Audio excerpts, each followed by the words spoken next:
A veces, lo que cargas no está en tus brazos. Está en tu pasado. La terminal C del Aeropuerto Internacional Red Hollow, en Ohio, zumbaba más de lo habitual aquella gris mañana de marzo, entre los anuncios apagados por altavoz y el chirriar de las ruedas de las maletas. El oficial Tomás Muldoon, un veterano agente de seguridad aeroportuaria, mantenía los ojos bien atentos. A su lado, Bruno, un pastor belga malinois con un olfato casi sobrenatural y un espíritu inquieto, olfateaba el suelo pulido como si persiguiera algo que solo él podía percibir.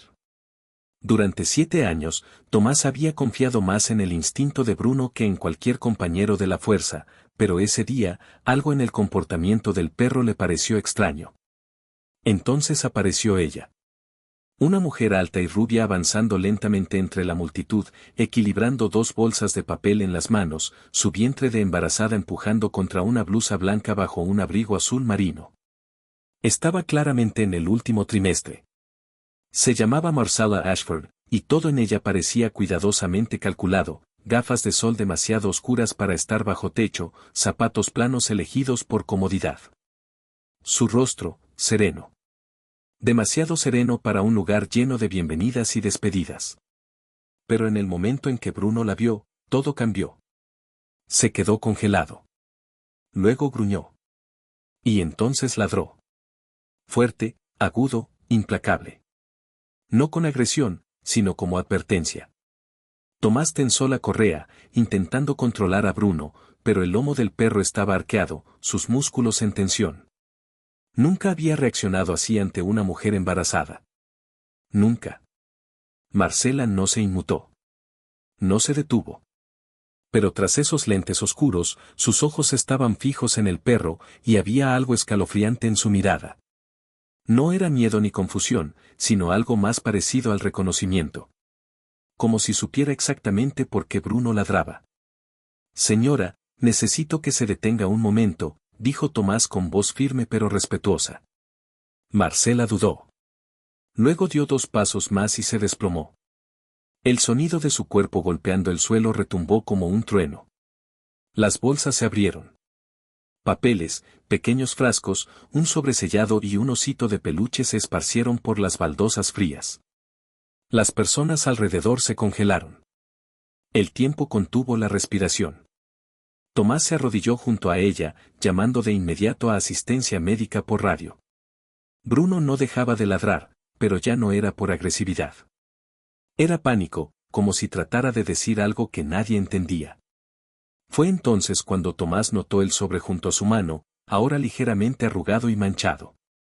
Sobre él, escrito en cursiva temblorosa pero deliberada, había una sola palabra: lo siento. Aquello no era solo una carta. Era una advertencia. Y en ese momento, mientras las sirenas se acercaban a lo lejos, Tomás sintió en el estómago que esa mujer, y lo que fuera que cargaba, nunca debía haber llegado a ese aeropuerto. Pero ya era demasiado tarde. Algunos nombres permanecen enterrados por una razón. Los paramédicos llegaron en minutos, aunque para Tomás pareció una eternidad. Marcella yacía inconsciente, su respiración superficial, su piel pálida como el suelo del aeropuerto. Un delgado hilo de sudor le caía por la sien. Bruno por fin había dejado de ladrar, pero ahora estaba pegado a su lado, con las orejas bajas, los ojos fijos en su rostro, como si custodiara algo que solo él entendía. Uno de los paramédicos le levantó la muñeca para tomarle el pulso, y Tomás notó que su mano izquierda sujetaba algo con fuerza. Un collar. Pero no cualquier collar. Era una placa militar, rayada, envejecida, con un nombre que no había escuchado en más de 2 décadas. Tomás se congeló. Héctor Reina. El nombre le golpeó el pecho como un puñetazo. Los recuerdos lo invadieron. Uniformes, calor, arena y disparos resonando en un desierto muy lejano. Héctor no era solo un nombre. Era alguien a quien Tomás había intentado olvidar con todas sus fuerzas. Esa placa debía haber sido enterrada años atrás, con su dueño.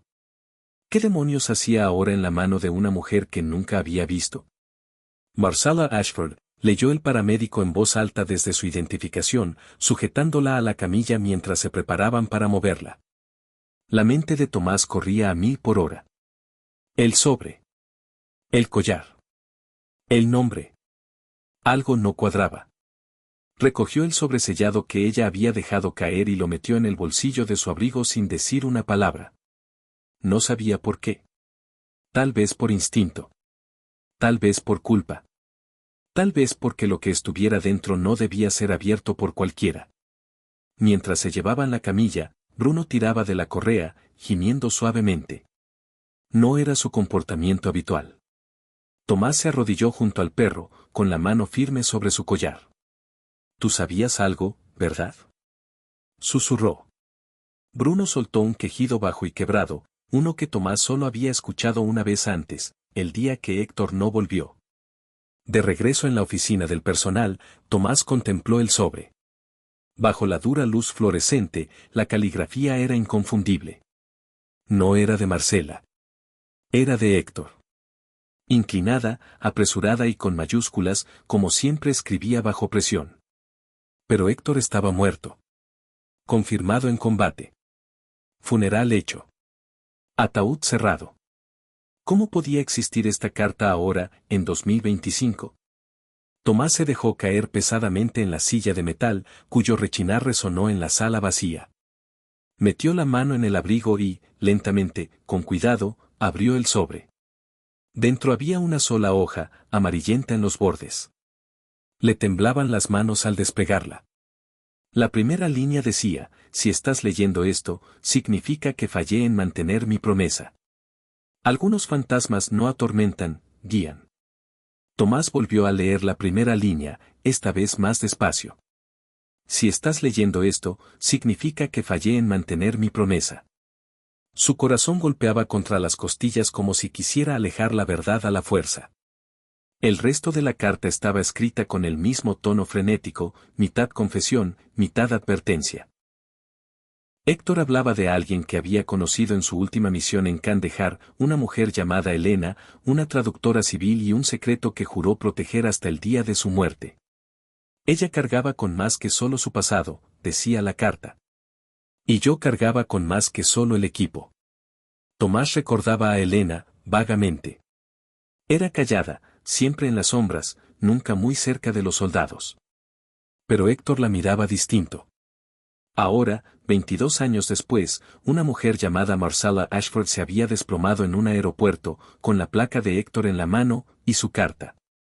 Las cuentas eran horribles, pero encajaban. Si Elena estaba embarazada cuando Héctor murió, Marcela podía ser su hija. Pero si eso era cierto, ¿por qué estaba aquí? ¿Por qué ahora? Sus pensamientos se interrumpieron con un golpe seco en la puerta. La oficial Doreen Fee, su joven pero perspicaz compañera, entró con el rostro tenso. «Despertó», dijo Dorian. «Está preguntando por ti». Tomás se levantó despacio, dobló la carta y volvió a guardarla en el abrigo. El escalofrío que recorrió su espalda no tenía nada que ver con el frío. «¿Cuál es su estado?» «Estable». Confundida. «Pero dijo tu nombre específicamente». Tomás no recordaba haber visto a Marcela antes de ese día. Pero algo en la forma en que Bruno había reaccionado, y ahora el hecho de que ella preguntara por él, no era coincidencia. Siguió a Dorian por el pasillo estéril hacia la clínica del aeropuerto donde la habían estabilizado. El zumbido de las luces fluorescentes arriba sonaba más fuerte de lo normal. Cada paso hacia la puerta se sentía como entrar en un capítulo de su pasado que había jurado no volver a abrir. Se detuvo frente a la habitación. A través del cristal, la vio sentada, con los labios pálidos y resecos, las manos jugueteando con la manta del hospital. Ahora se veía más joven, vulnerable, como alguien al borde del colapso. Alzó la vista. Sus miradas se cruzaron. Y por un segundo, solo uno, Tomás vio a Héctor en su expresión. La forma de los ojos. El peso de la verdad no dicha. Ella movió los labios. No fue un saludo, ni un nombre. Fue una pregunta. ¿Sabes quién soy? Puedes esconder un secreto durante décadas, hasta que te mira a los ojos. Tomás entró a la habitación y el silencio se volvió más pesado que el aire mismo. Marcela no habló al principio. Sus manos seguían apretadas a la manta, los nudillos blancos. Pero sus ojos no se apartaban de los suyos. No lo estaban mirando.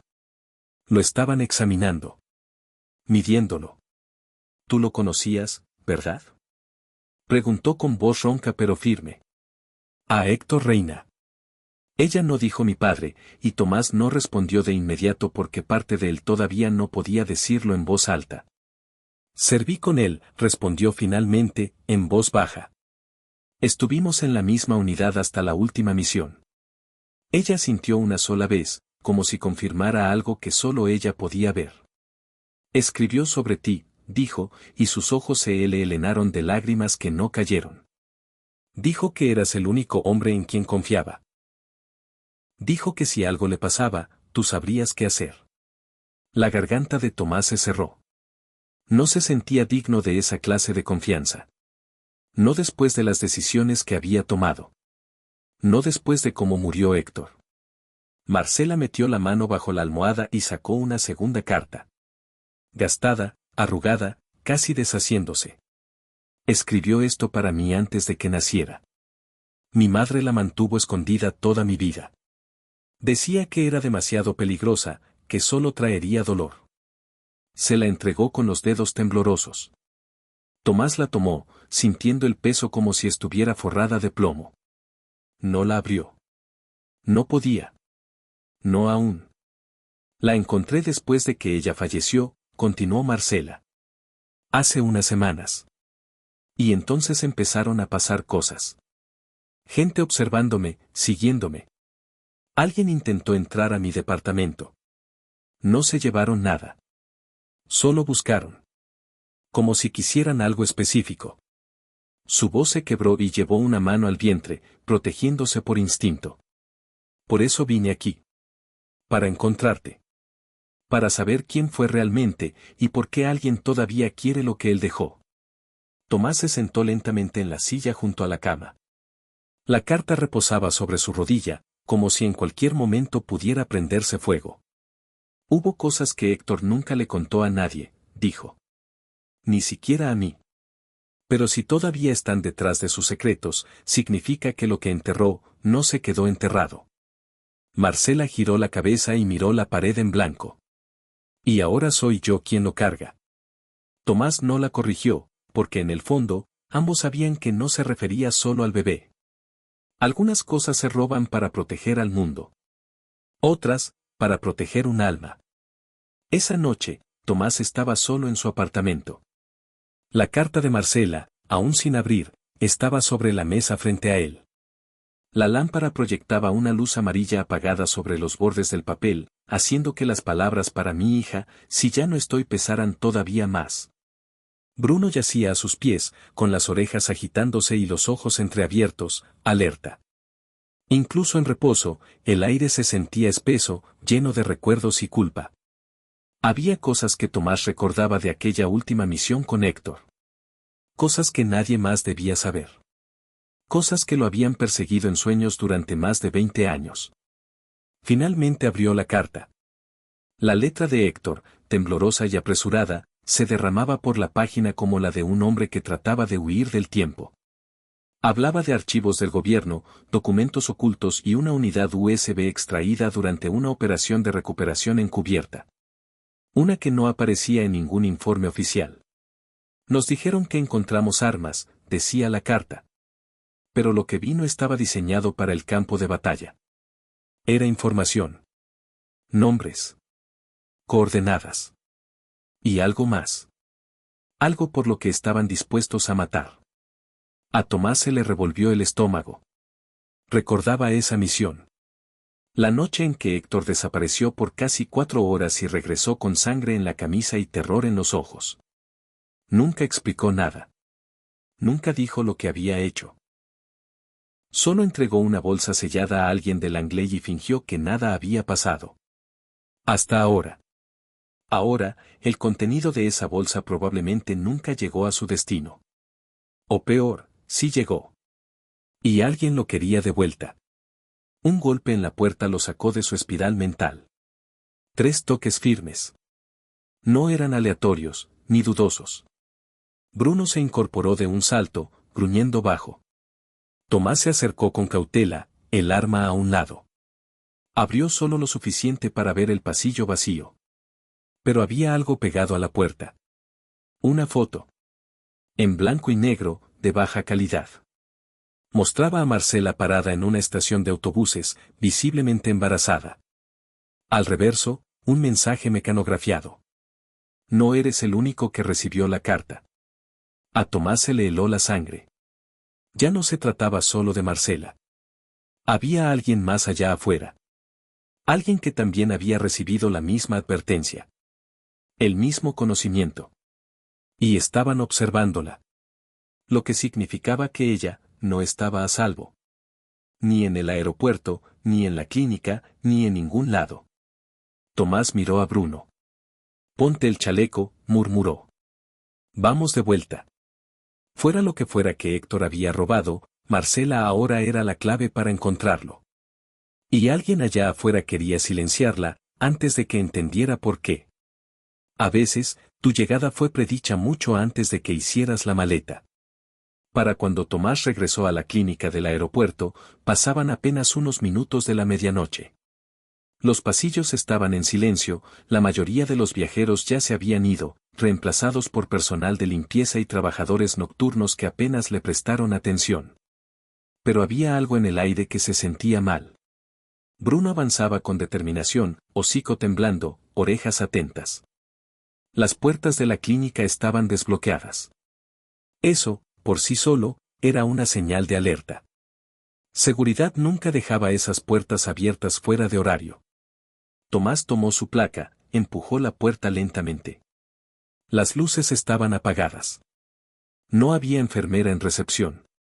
Y la habitación de Marcela, vacía. La manta doblada sobre la silla. Un vaso de agua aún lleno sobre la mesita. A Tomás se le encogió el estómago. Ella no se habría ido sin avisar a nadie. No después de la conversación que tuvieron. No, a menos que.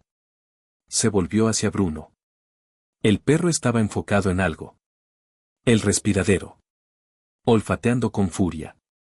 Y luego gruñó. Profundo. Enojado.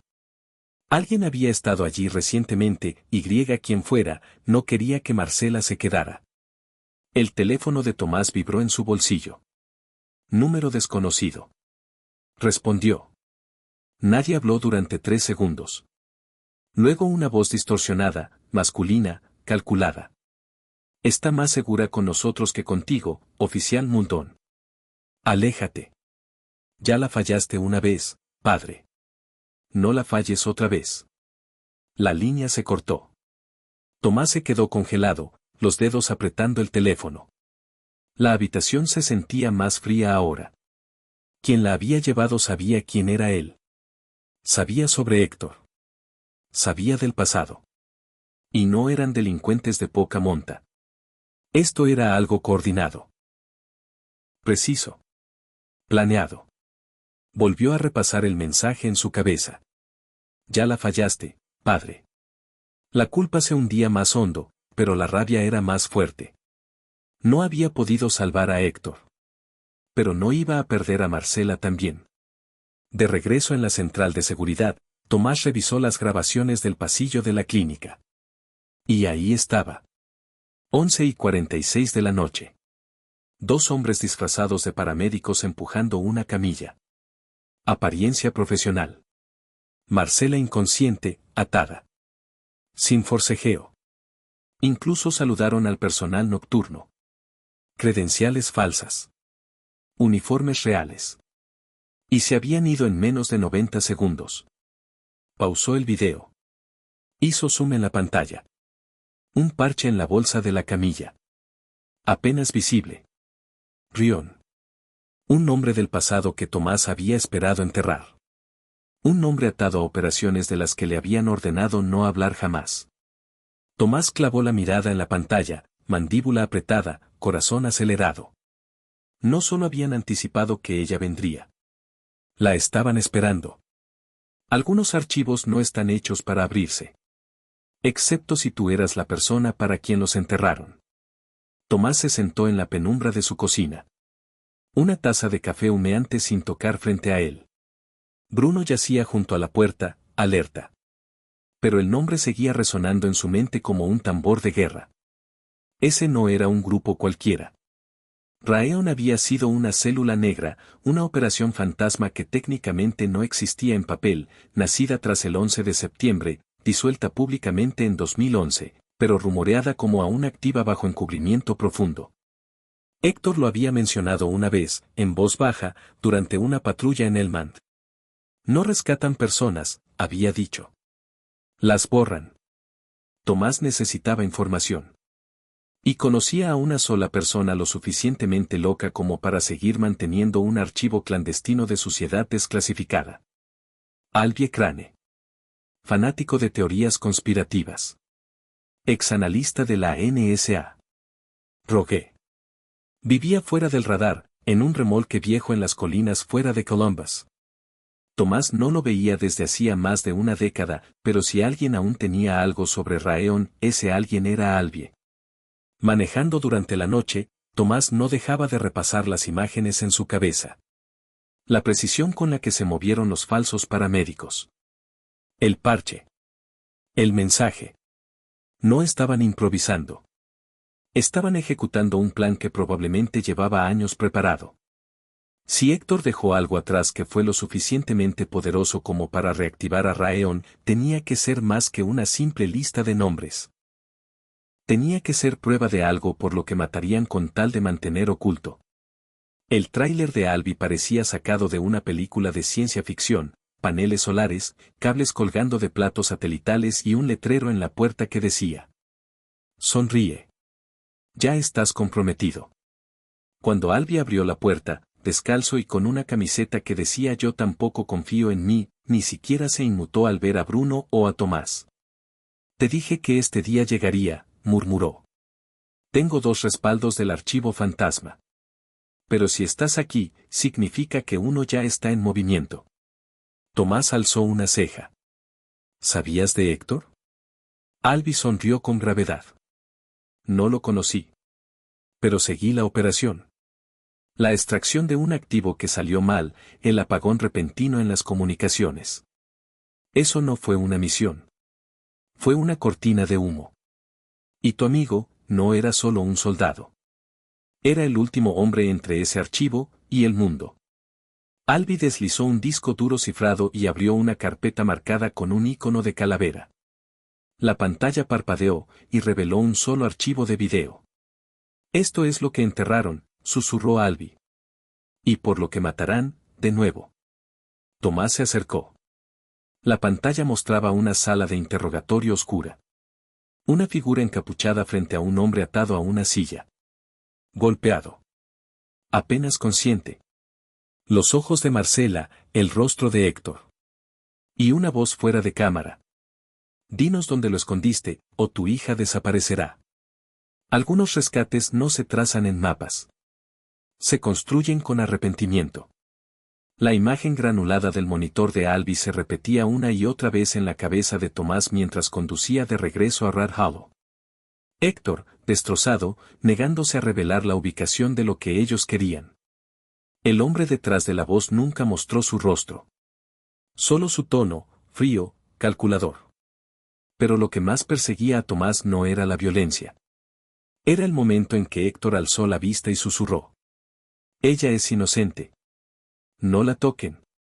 Nunca. Esa sola frase le dijo todo.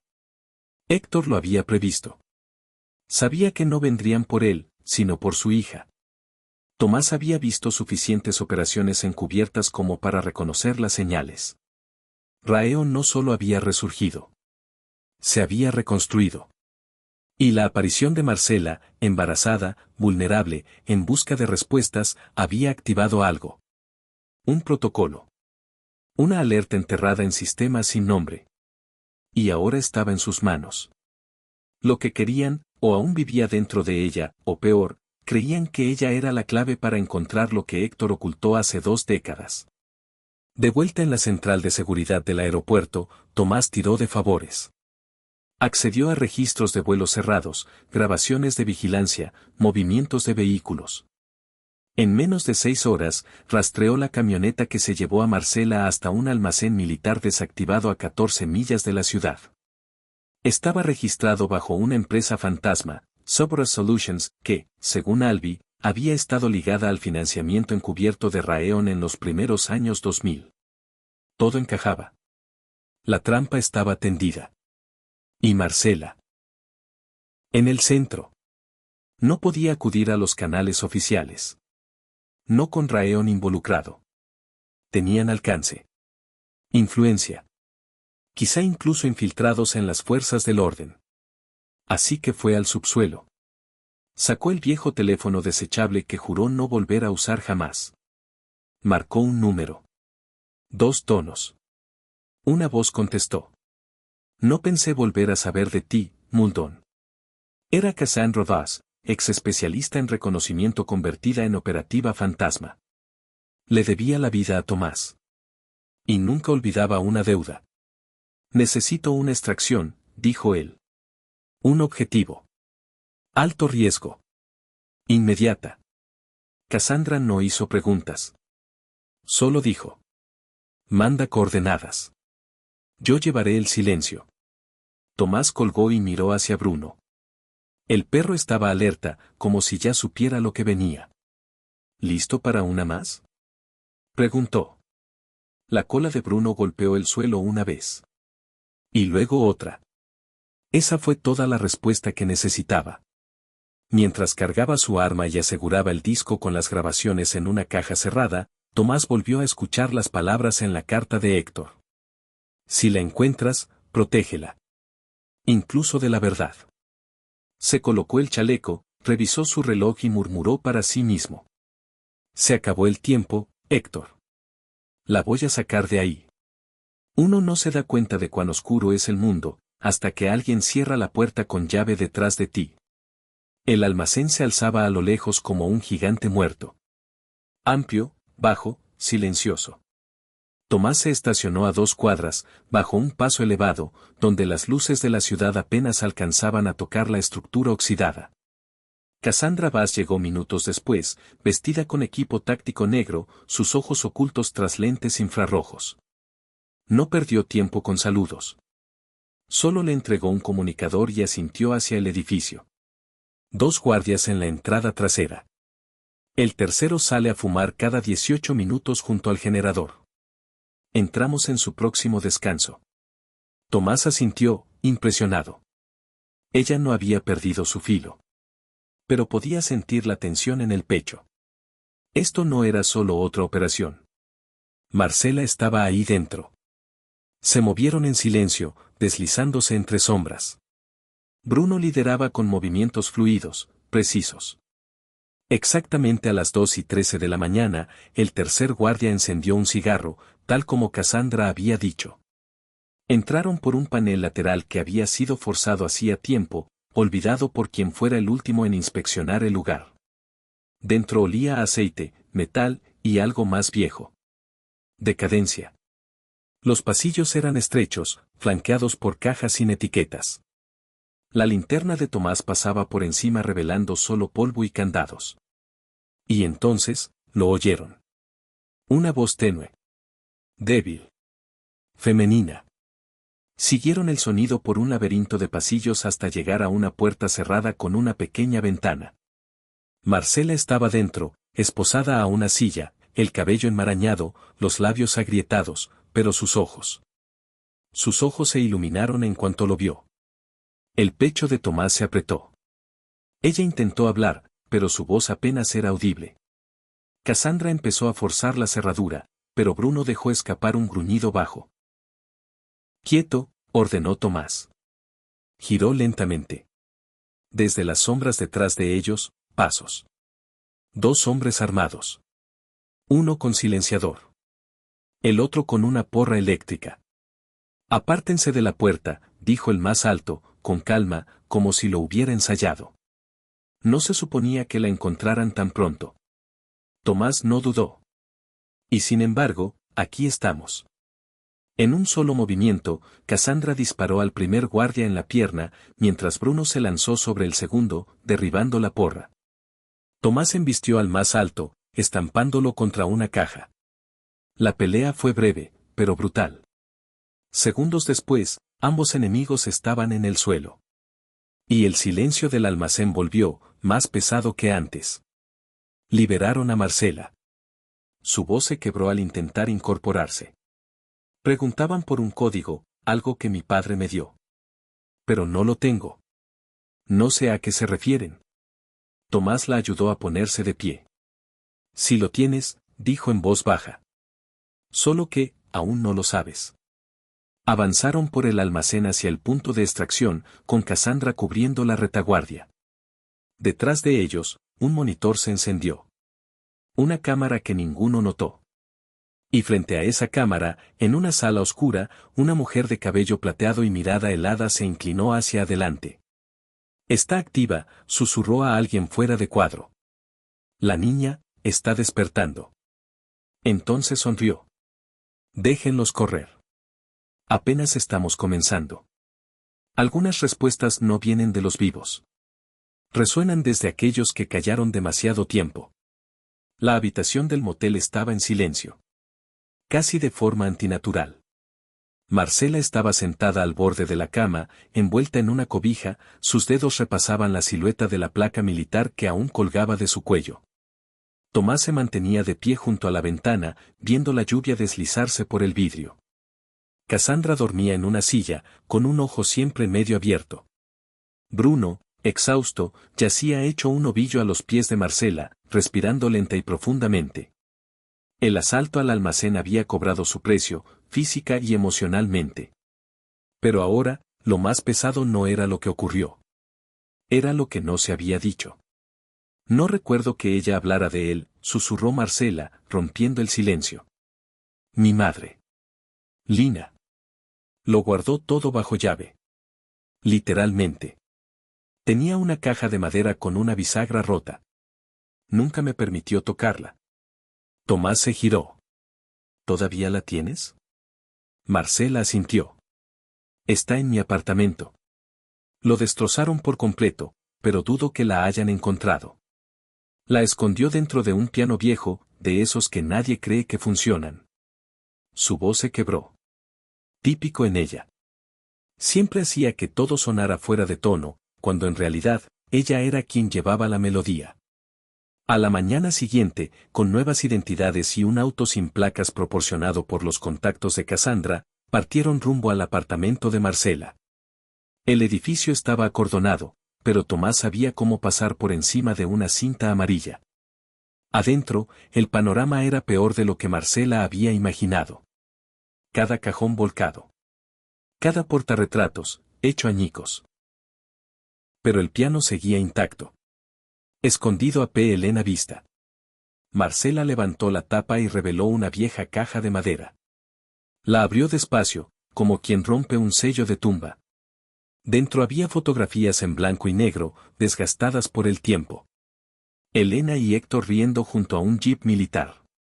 Documentos en farsi. Una cinta de casete etiquetada con una sola frase, para ella, cuando esté lista. Y al fondo, una pequeña bolsa de terciopelo. Dentro, una llave. De latón antiguo, ornamentada, con un número grabado al costado, 0471. Marcela la miró como si fuera radiactiva. He visto este número antes, murmuró.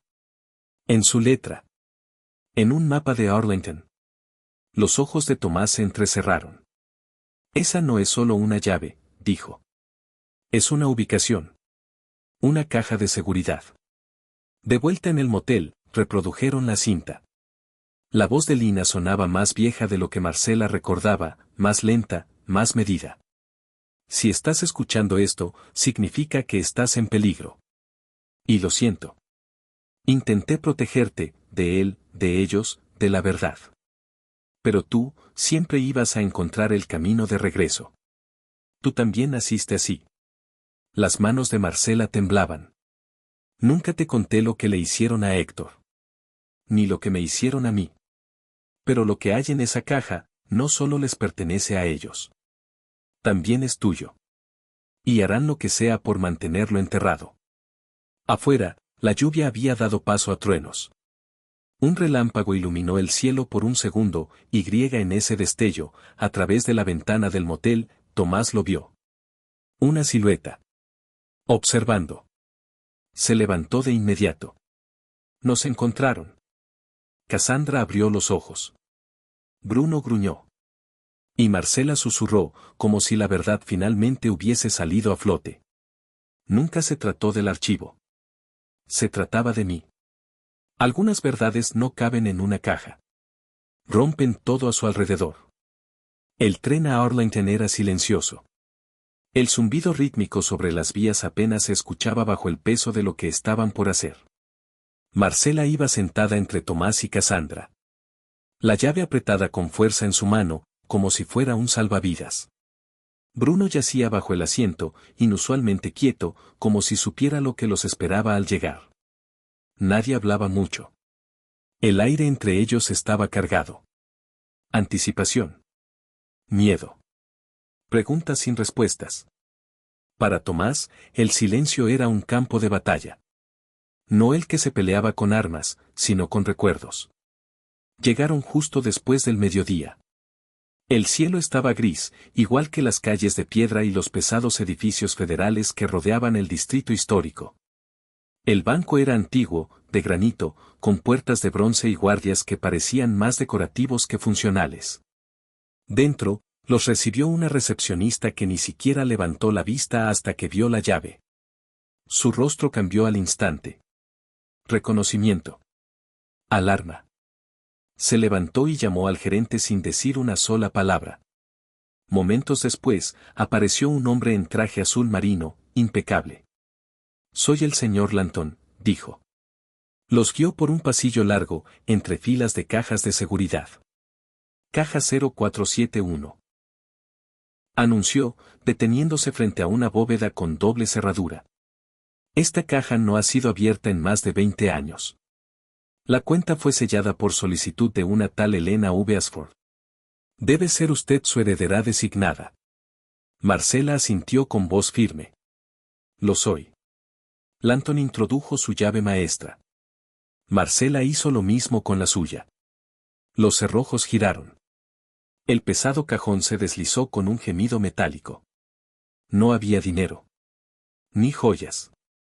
Solo un sobremanila grueso marcado solo para ojos autorizados y un antiguo reloj de bolsillo, que aún latía. Marcela tomó el sobre primero. Dentro, documentos clasificados con sellos militares.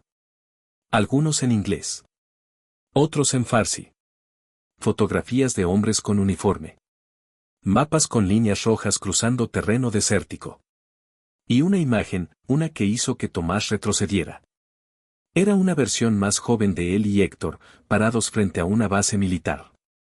Y detrás de ellos, apenas visible, una mujer. Elena. Pero debajo de los documentos había algo más. Un informe de ADN, sellado en plástico. El nombre en la parte superior, Marcela V. Ashford. Y debajo, una línea resaltada en amarillo. Se detectaron marcadores genéticos anómalos.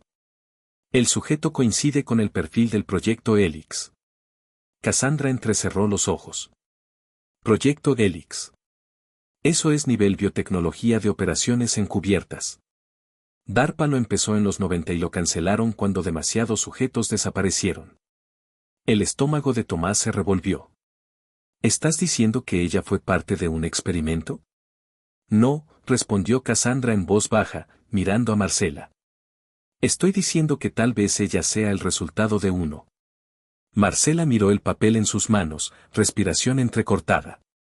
La verdad ya no estaba oculta. Su madre no la protegió solo de otras personas. La protegió de sí misma.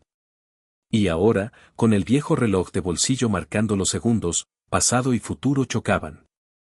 Lo que sea que soy, ellos lo sabían antes de que naciera, susurró Marcela. Tomás la miró, luego al folder. Y no van a detenerse ahora. No necesitas un uniforme para ser un arma. A veces, nacer es suficiente. En un refugio seguro provisto por Cassandra, una vieja estación de guardabosques abandonada en medio del bosque de Virginia Occidental, el equipo extendió los documentos sobre la mesa.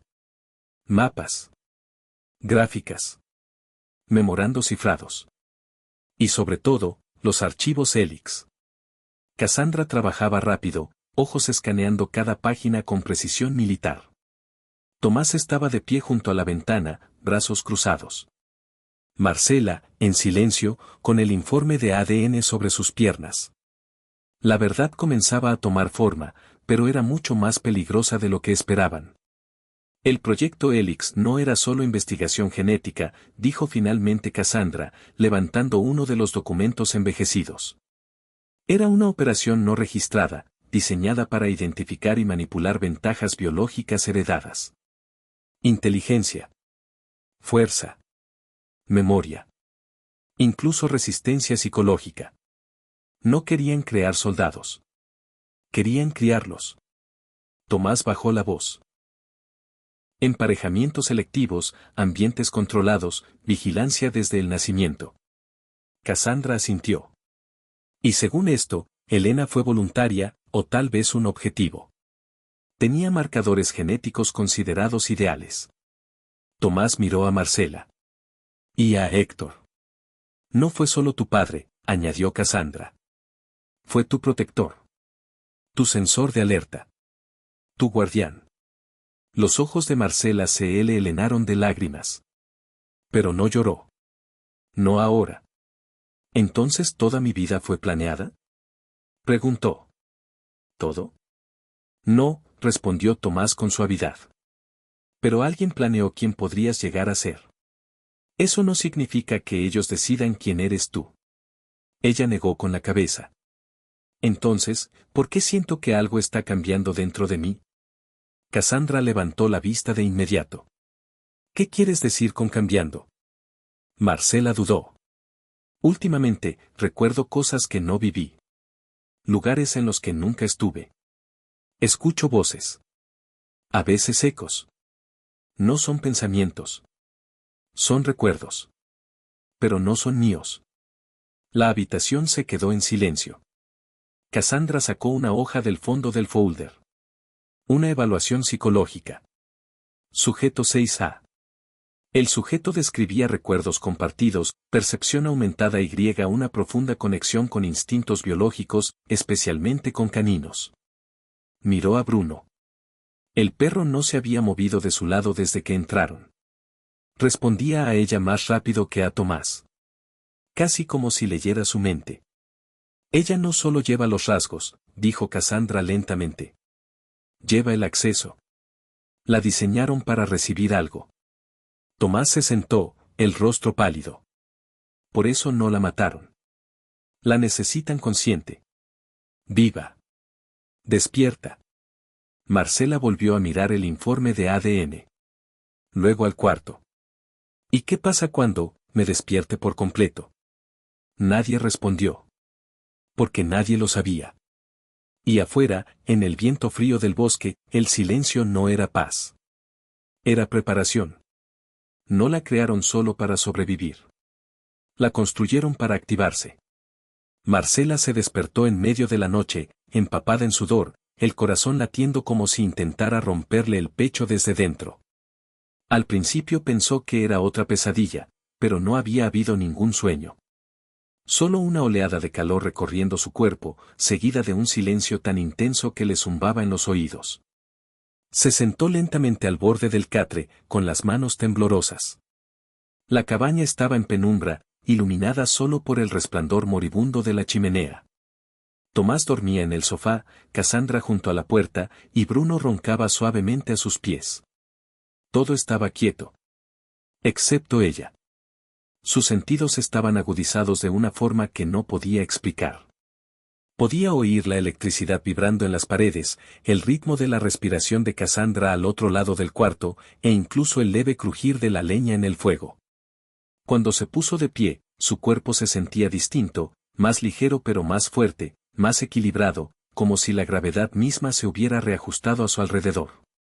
Caminó hasta el pequeño espejo junto al fregadero y se miró. Misma cara, Mismos ojos, pero más profundos, más nítidos. Como si alguien hubiera ajustado el enfoque de una cámara y de pronto pudiera verlo todo. Tomás se movió en cuanto ella se desplazó.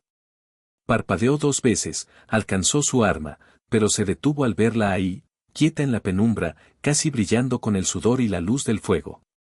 ¿Marlo? Preguntó en voz baja. Ella se giró lentamente, como si intentara calcular el significado de su voz. Su expresión no era de miedo. Era de enfoque. Los vi, susurró.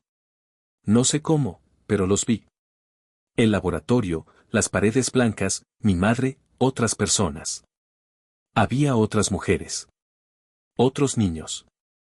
Los conocía. Pero nunca los había visto. Cassandra se incorporó al instante. Estás teniendo recuperación de memoria. Eso no es solo adrenalina. Algo está activando datos almacenados a largo plazo. Cosas a las que tu mente consciente nunca tuvo acceso. Marcela miró sus manos. No sé qué me está pasando, pero no se siente como un colapso. Se siente como un comienzo. Bruno dejó escapar un gruñido bajo, profundo, no de advertencia, sino como una respuesta, como si algo dentro de él reconociera el cambio. La conexión entre Marcela y el perro siempre había sido fuerte, pero ahora se sentía biológica, instintiva. Entonces algo hizo Beep, un parpadeo sutil desde la laptop sobre la mesa. Cassandra ya estaba en movimiento. Esa laptop no está conectada a nada, dijo mientras cruzaba la habitación. Está aislada. Pero la luz seguía parpadeando, un destello intermitente como un latido. La pantalla se encendió, mostrando una ventana negra y una sola línea de texto. Protocolo Helix, fase 2, activación verificada. Las palabras parpadearon una vez, y luego desaparecieron. Un escalofrío recorrió la sala. Sabían que esto pasaría, dijo Tomás en voz baja. Han estado esperando este momento. Esperando a que ella se activara. Marcela retrocedió de la pantalla, su voz apenas audible. No presioné nada. No conecté nada. Simplemente, pasó. Cassandra cerró la laptop y la bloqueó. Eso es porque nunca se trató de control externo, dijo. El protocolo estaba dentro de ti. ¿Y ahora? Miró a Tomás. Está transmitiendo. No puedes huir de tus creadores. No cuando te diseñaron para encontrarlos. El silencio tras la activación del protocolo era más fuerte que cualquier alarma. Marcela podía sentir algo moviéndose dentro de ella, no solo físicamente, sino mental, emocional y hasta espiritualmente. No solo estaba cambiando. Estaba conectándose a algo mayor. Tomás sabía que el tiempo se les acababa. Ahora que el protocolo Helix había sido verificado, los que estaban detrás, los que lo construyeron, ya estarían en alerta máxima. Sabían que ella existía. Sabían que estaba activa. Y vendrían por ella. Cassandra había rastreado un nombre desde los documentos encontrados en la caja de seguridad. Dr. Julián Colunga. Genetista ex DARPA, oficialmente declarado muerto en 2012 tras un misterioso accidente de laboratorio. Pero los registros financieros encriptados contaban otra historia. Seguía recibiendo fondos a través de una empresa fantasma registrada en Arizona. No está muerto, confirmó Cassandra. Solo desapareció, con los papeles adecuados. Marcela miró la pantalla. Si él ayudó a crearme, entonces me debe la verdad. La ubicación estaba disfrazada como un centro de rehabilitación en medio del desierto de Arizona. Aislado, silencioso, rodeado de arena y sombras. Pero las transmisiones de vigilancia contaban otra historia. Guardias armados, vehículos indistintivos, sensores térmicos y entradas reforzadas. Esto no es un centro de rehabilitación, dijo Tomás. Es un búnker. Cassandra asintió mientras ya desempacaba su equipo. Entonces entraremos como si fuera una fortaleza. Irrumpieron en las instalaciones poco después de la medianoche, utilizando un viejo conducto de mantenimiento que Albi había encontrado oculto en unos planos de hace una década. Dentro, el aire era frío, estéril y pesado con algo antiguo. El peso de los secretos. Las paredes eran de concreto, la iluminación mínima. Después de recorrer pasillos estrechos y evadir trampas de seguridad, encontraron un laboratorio oculto en el subsótano. Y de pie en su interior, casi como si los hubiera estado esperando, había un hombre de cabello gris y ojos hundidos. No huyó. No entró en pánico. Solo levantó las manos lentamente.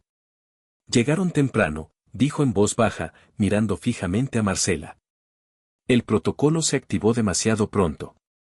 Tomás dio un paso al frente, con el arma apuntando. ¿Es usted el doctor Crest? Lo fui, respondió el hombre.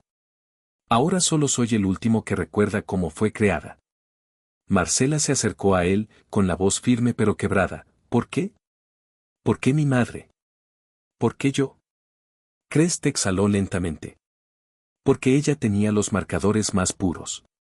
Y tú fuiste nuestro único éxito. La respuesta silenciosa a una pregunta que el mundo aún no ha formulado. La voz de Cassandra fue tajante. ¿Qué pregunta? Él la miró, luego volvió la vista hacia Marcela. Helix no fue el final. Fue el primer paso. Un prototipo. Y tú fuiste la única que sobrevivió al proceso. Antes de que pudieran reaccionar, una explosión sacudió el pasillo detrás de ellos. El edificio tembló. Luces rojas comenzaron a parpadear. Las sirenas aullaban. Brecha de seguridad detectada. Protocolo de contención iniciado, anunció el sistema. Crest esbozó una sonrisa amarga. Querías la verdad, dijo. Ahora se asegurarán de que no salgas con ella. La crearon para ser un secreto. Ahora es su mayor amenaza. El pasillo estalló en luces rojas y sirenas ensordecedoras. Polvo cayó del techo mientras puertas metálicas se cerraban en secuencia, bloqueando rutas de escape una por una. Cassandra agarró el brazo de Marcela y la jaló de vuelta al laboratorio. Están sellando las salidas. Nos quedan 90 segundos, como máximo. Tomás miró fijamente al doctor Crest. ¿Vienes con nosotros? Pero Crest no se movió. Su rostro se había puesto pálido. Nunca estuve destinado a salir de este lugar, dijo. Pero ella sí. Marcela miró a su alrededor, respirando rápido, pero con la mente calmada. Inusualmente calmada. Los destellos en su memoria volvieron como ráfagas de luz. Los planos del complejo, los conductos de mantenimiento, las salas de generadores. No solo estaba recordando ahora. Estaba accediendo a conocimientos que nunca estudió, datos que nunca debió tener. Hay un subtúnel bajo el laboratorio 3, dijo de pronto. Conduce a las antiguas cámaras de enfriamiento. Cassandra la miró con incredulidad. ¿Cómo sabes eso? No lo sé, susurró Marcela. Pero lo sé. Se movieron rápido. Tomás al frente. Cassandra cubriendo la retaguardia. Y Marcela los guiaba a través del laberinto de concreto. Bruno se mantuvo pegado a su lado, moviéndose con precisión instintiva. En cada esquina, Marcela iba un paso adelante, anticipando ángulos de cámaras, sensores de movimiento, incluso patrullas. No era suerte. Era supervivencia codificada. Llegaron a una compuerta sellada cerca de la base del laboratorio. Esto fue soldado hace años, murmuró Cassandra. Ya no, respondió Marcela. Colocó su mano sobre el panel, y el cierre silbó al abrirse. El túnel más allá era angosto, frío y estaba lleno del zumbido de máquinas olvidadas. Mientras se movían, Tomás se volvió hacia ella. Eso no fue memoria muscular. Fue programación. Marcela asintió. Creo que mi madre escondió más que una caja en ese piano. Escondió conocimiento. Tal vez hasta un conjunto completo de instintos. Cassandra miró hacia atrás. No solo estás recordando este lugar. Fuiste diseñada para escapar de él. Detrás de ellos, el eco de pasos tronó por el corredor. Operativos de Raón, armados hasta los dientes, avanzaban rápido. Los disparos resonaban mientras el grupo llegaba al borde del túnel. Tomás devolvía el fuego, cubriendo al equipo mientras avanzaban. Una bala rebotó, impactando contra la pared a centímetros de la cabeza de Marcela. Bruno gruñó y se lanzó hacia uno de los soldados, obligándolo a retroceder. En medio del caos, Tomás arrojó una granada de destello al pasillo, ganando unos segundos preciosos. Emergieron del túnel hacia un barranco seco, detrás de las instalaciones. Una camioneta esperaba, el refuerzo de Cassandra. El vehículo aceleró hacia el desierto nocturno. Marcela apretaba en su mano el reloj de bolsillo del banco, que seguía marcando el tiempo con regularidad. ¿Y ahora?, preguntó, con la voz temblorosa por primera vez. Tomás la miró, con los ojos duros. Ahora dejamos de huir, dijo. Y empezamos a cazar. Cassandra asintió.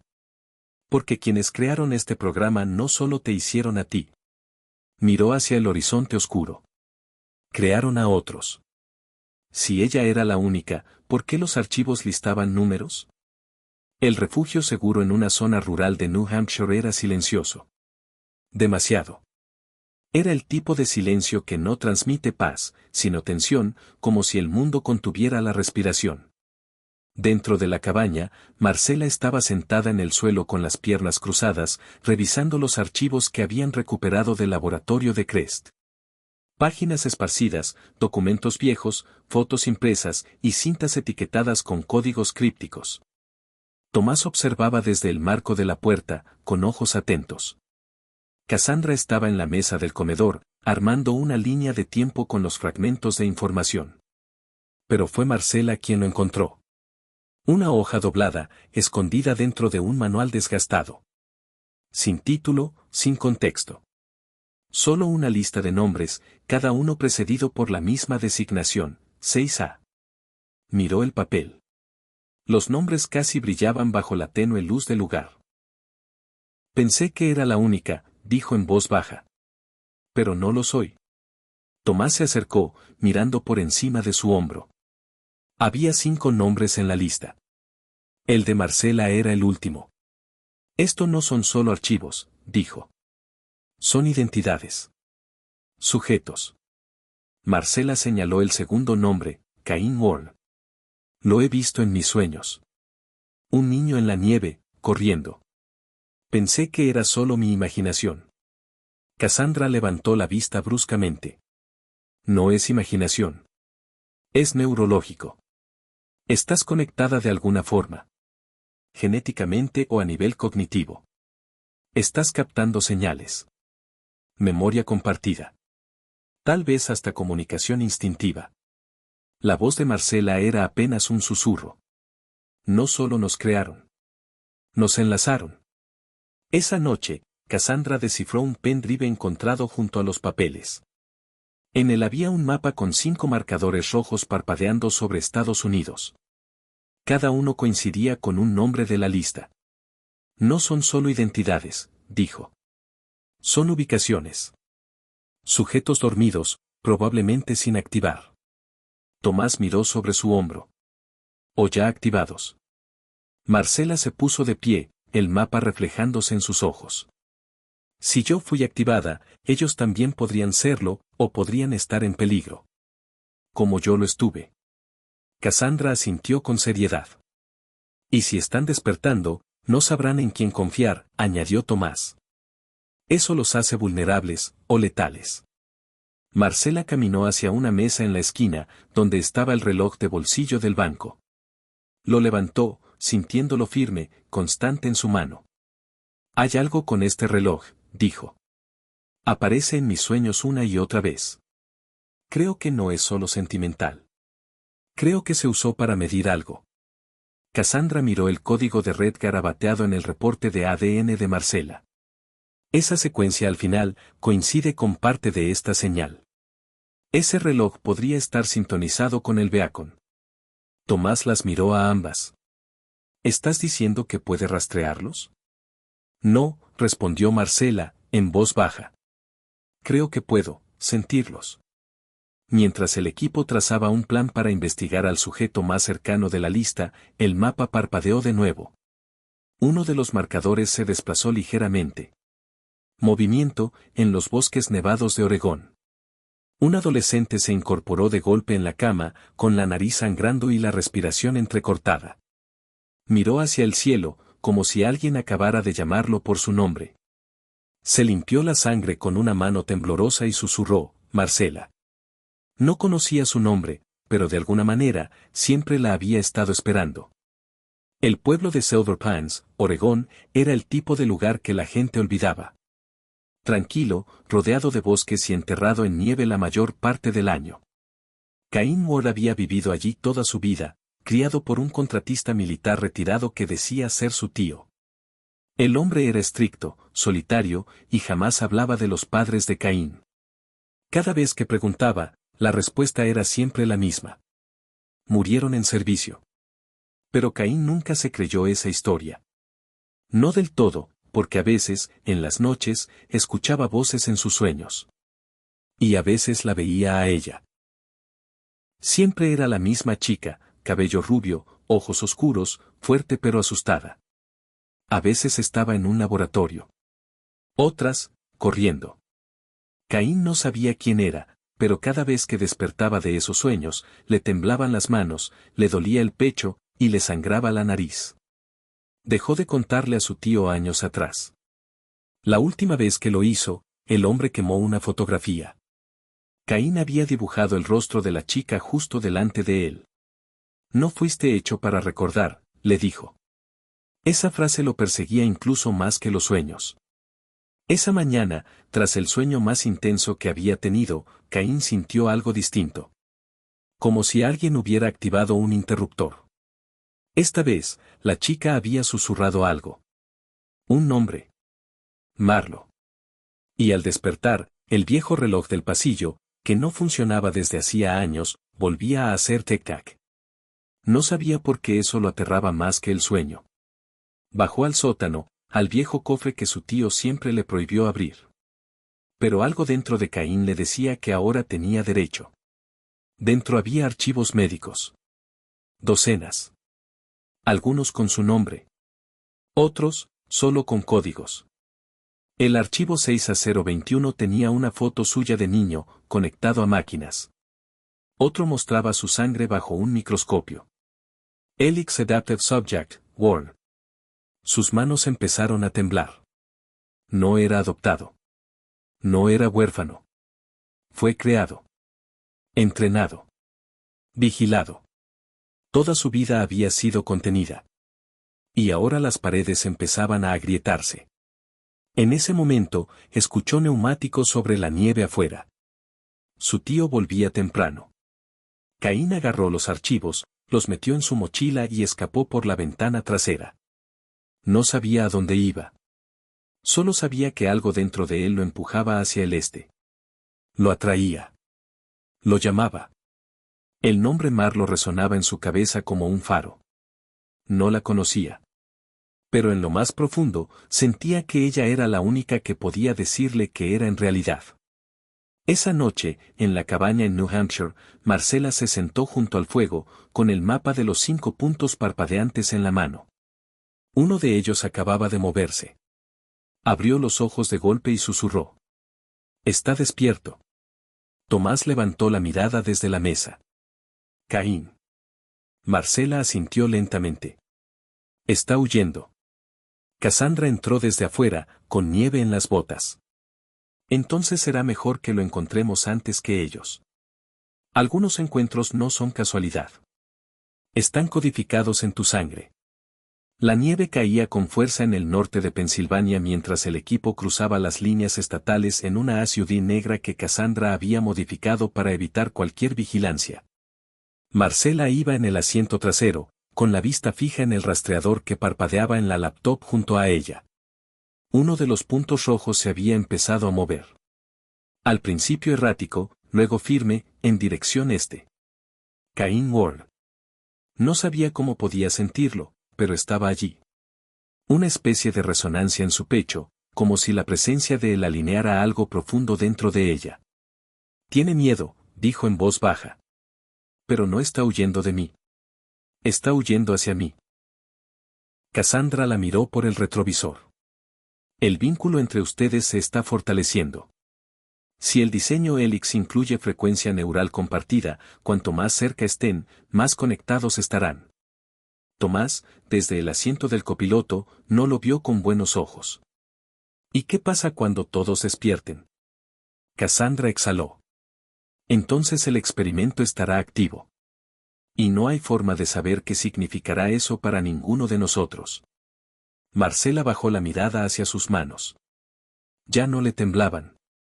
De hecho, cuanto más se conectaba con esa energía, más enfocada y en control se sentía, como si el caos a su alrededor hiciera que su mente se volviera más precisa. No se estaba desmoronando. Se estaba alineando.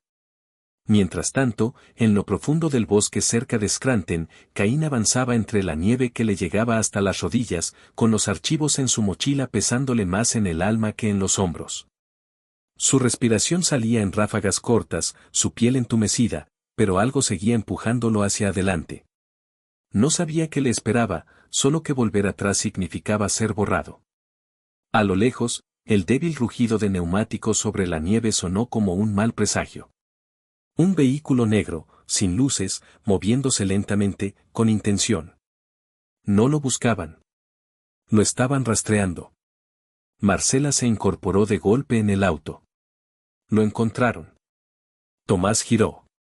¿Dónde? No lo sé, respondió ella, con los ojos muy abiertos. Pero está en peligro. Lo siento en la cabeza, como presión detrás de los ojos. Cassandra pisó el acelerador. Entonces no esperamos coordenadas. Vamos ya. Esa noche, mientras Caín cruzaba tambaleándose un arroyo congelado, una voz surgió de entre los árboles. Acércate. Activo de control 6A02, alto. 3 hombres de negro táctico emergieron de la oscuridad, con armas levantadas. Caín se quedó inmóvil, el corazón golpeándole el pecho. Y justo cuando parecía que todo había terminado, una figura estalló desde las sombras. Bruno. Seguido de Marcela. Cuando dos piezas del mismo código colisionan, algo nuevo comienza. La nieve estalló a su alrededor cuando Bruno se lanzó contra el operativo de Raón más cercano, derribándolo sobre el hielo. Marcela se movió con una velocidad que nunca había sentido antes. Alcanzó a Caín y lo lanzó detrás de un árbol caído justo cuando los disparos iluminaron el claro. «Eres real», susurró él, atónito, con el aliento saliéndole en nubes. «Te he visto en mi cabeza por años».